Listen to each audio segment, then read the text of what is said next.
need because I have no tire. Kailangan ako mag-ride kasi flat na yun. Mas malala pa pala yung Mas malala ito.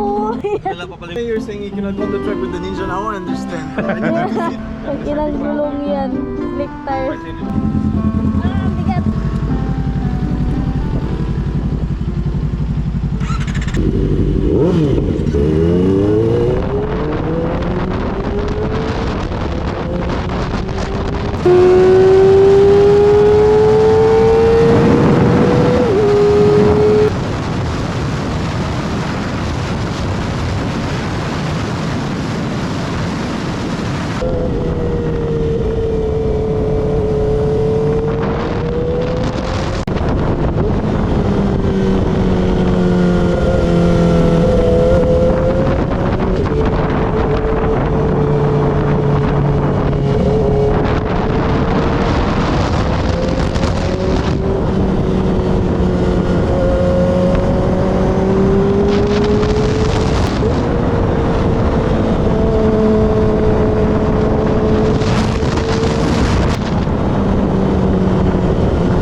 Oh, lakas talaga.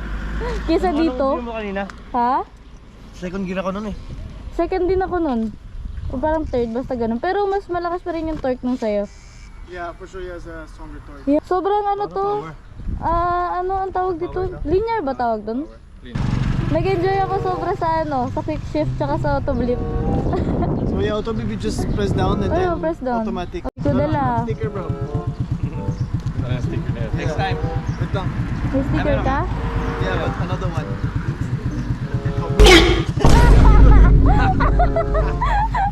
Promoter pala to siya. Because I took it from the last time. Ayan. Let's go. Golden hour tayo? Ha? Golden hour?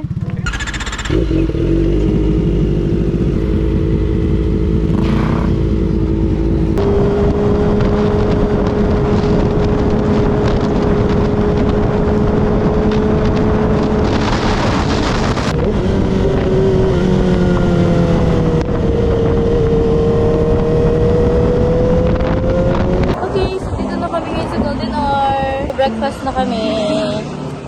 Namatay yung GoPro ko. Video. Ay, mas malaki ba yun? Sino may sticker ko dito?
Sa aking vlog.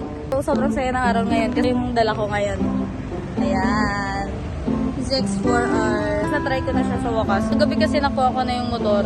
Ever since nun, hindi na ako nakatulog. Yung nag-start ko sa ZX4R, unang-una sa lahat is yung lapad niya. Looks, yes, panalo siya sa akin. Seat height, friendly naman. Kahit pa paano sa mga kagaya ko. Nanibago ako kasi yung gamit ko yung Ninja 400, mas may torque. Ito, linear. Ito pa lang yung una mo ng bike na nabago ng 4-cylinder. Mag-enjoy ako sa sa quick shift niya, at sa auto brake niya. Ay, ano?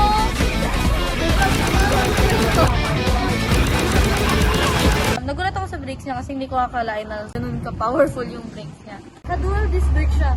Sobrang tiwala talaga guys. Yung bike na to is perfect sa mga beginner riders, tsaka sa mga skilled, flexible sa mga kahit sino pwedeng Pwede itong subukan actually. Hindi ka rin ganung magugulat sa torque, sa power niya. Hindi mo ma-outgrow agad yung motor na to. Para sa akin, it's a perfect bike na. Ngayon yung question is, sulit ba talaga siya? Ayun, para sa akin okay naman. Mahal nga lang, pero marami siyang in-offer na features na ganyan. So, shout out pala kay Sir PJ. Thank you so much talaga sa pagpapahiram. Shout out sa business nila which is Technocare, cellphone repair shop, and nagbebenta sila ng casing tsaka ng mga screen protector sa cellphone. So, sobrang mapagkatiwalaan yun guys kasi doon din ako nagpalagay ng screen protector ng mga phones ko. And yung location nila is sa SM sa 3rd floor. Lalo na kung taga-Palawan ka. Hindi ko akalain na makaka-experience ako mag-drive ng ZX4R. It's an honor.